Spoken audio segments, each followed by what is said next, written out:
Good evening, ladies and gentlemen, and welcome back to the Leader's Edge. We're now in the middle of this wonderful series called Leadership Development Under the New Normal.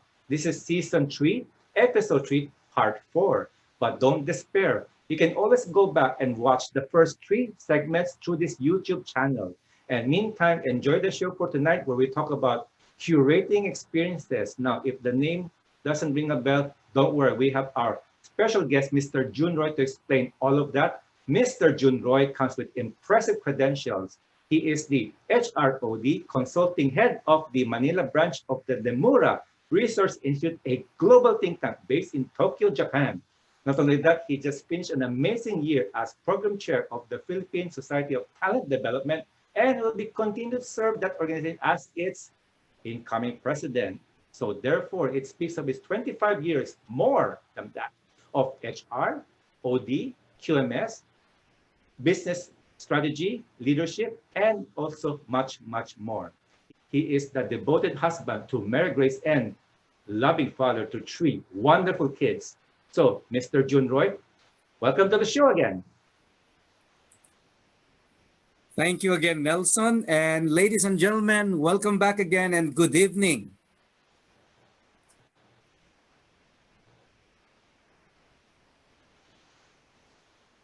In the previous sessions, we talked about social learning and then we move to reflective learning.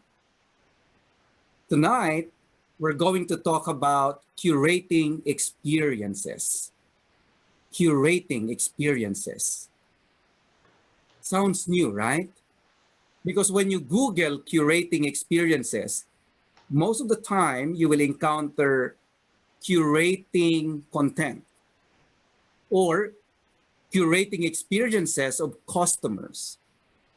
But very few, and you will really go so deep into your search because there are still very few articles there about curating experiences for learning purposes. So what we're presenting to you is something that is new in the sense that it is not yet practiced in many organizations.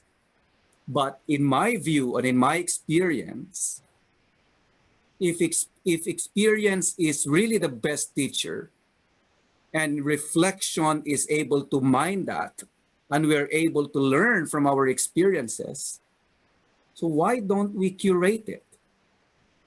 You see, the knowledge that has been gained over thousands of years, we curate that through a library, whether it's a physical library or a digital library, because it's a gold mine of knowledge.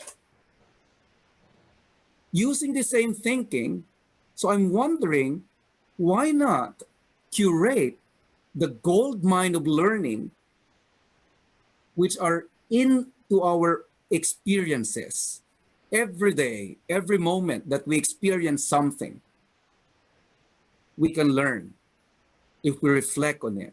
And once we learn something, where does that go? Sometimes it's embedded into our head, we get to practice it, but a lot of times we lose it. We forget what we learned. Think about the time that you attended training 3 years ago. That was an experience. What did you learn there actually? Can you still remember the many learnings that you have gained in that training 5 years ago? Most likely, no. If we can recall maybe one or two, the ones that really hit us hard into our hearts. So what happened to those many beautiful, important learnings that we gained during that experiences? They're gone. And so curating experience for me is practical and it makes sense simply because experience is the gold mine of learning.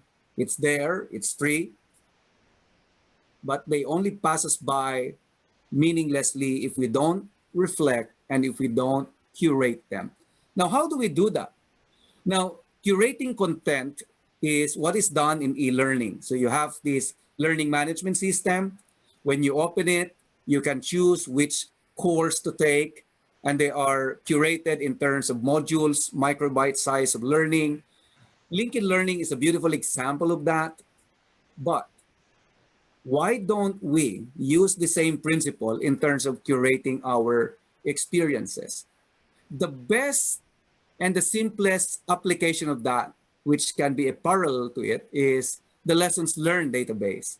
So in projects, we have our debrief sessions and we convert that debrief into a lessons learned and we create a simple matrix or database in it, right? So those are experiences there, whether good or something that needs to be changed. Now, why don't we apply the same principle and put it in a database, even as primitive as Excel, if we don't have the sophisticated tool? Or if we have the tool, like a learning management system, why don't we allow learners and leaders to be able to put together their experiences and translate that into learning and curate it so that it becomes accessible anytime, anywhere? What if you don't have Excel? I don't think so. Most people, they have spreadsheets or Excel, but what if you don't have the technology? Well, a simple notebook can do. I know some people that they still use the notebook to curate their learning. I know some writers who have their pocket-sized notebook here because if they have an idea, they write it. Some people do blogs, learning journals. And I would really encourage storytelling sessions because storytelling sessions create a platform for people to reflect on their experiences and share that. So it becomes more deliberate, structured, and purposeful. So experience curation may be new in terms of how it sounds, but the way to do it is not actually complex. It's simple. It's only a matter of making sense and believing that if experience is really our best teacher, and they are, and we mine them through reflection, it's like having a gold. What do we do with this gold of ideas and learning? We don't throw them away. We keep them in a vault. And that vault, whether digital or primitive vault, becomes our curation of experience. That's wonderful. And actually, I'm a writer myself, and I'm having great ideas based on this segment alone. I have a question.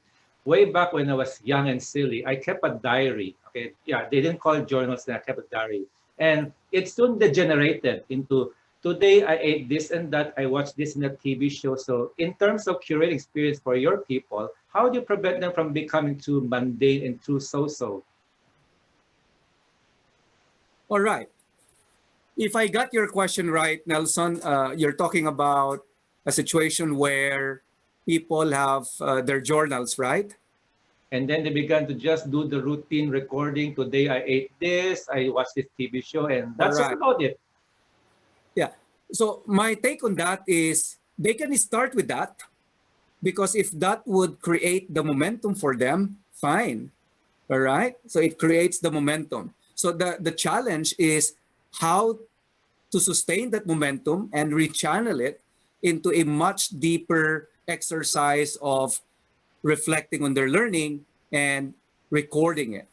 So what I normally engage my audience or my trainees, even before this pandemic, is all right, bring out your phones. And in fact, what I'd like you to do now to our dear audience is bring out your phone, open your Facebook, and write one sentence, one phrase of what you have learned throughout this session and create a hashtag, experience curation or curation. That's wonderful. And yeah, it reminds me of Facebook. You're curating content. Why not do the same Exactly. thing for a much more value-added activity, curating experience? I just have a question and come. Sometimes I think into worst case scenarios. What if the guy says, "Well, you asked me, have I learned anything?" What if the answer is, "I don't think anything here. I cannot see what I've learned here." What do you do? All right. So if he has not yet learned anything based on what he experienced in the training session or anywhere, then you cannot force it, actually, of course. And then you ask him questions that would guide him towards that learning. It doesn't mean that the learning is not available. It is just that it is hidden. There's a cover. So your role as a facilitator is to remove that cover by way of a question. So for example, Socratic method of yes or no. All right, so let me help you make sense of your experience today. First of all, do you agree that you can learn from your own experiences? Of course, Socratic method means that's a yes. It's a guaranteed yes. Nobody would say no. All right. And so with that yes, you move to another question. If not here, what can be the latest experience that you can think of where you can say you can learn something? And then he starts reflecting on that. Right?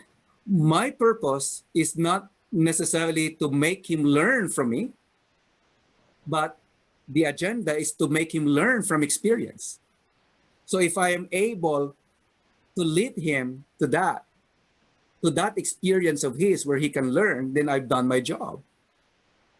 So he did not learn probably from listening to the lecture or to the activities, but during the discussions and processing, I can lead him through that, through questions, by uncovering what makes the learning hidden. And so that's the role of facilitators. And I think the other role is to make sure that the learner continues with that activity even after the session's done. I just wonder whether you coach the person also that the next time, do you coach it like, here is the kind of experience that you have to be aware of, and when that happens, put it on writing? Do you do something like that? Oh, yes. Like, for example, in our company, Nomura Research Institute, the leaders that we train, they go through what we call the My Growth Plan, or generically it's called Individual Development Plan. And so whatever they learn, there is a repository and it is converted into a learning goal.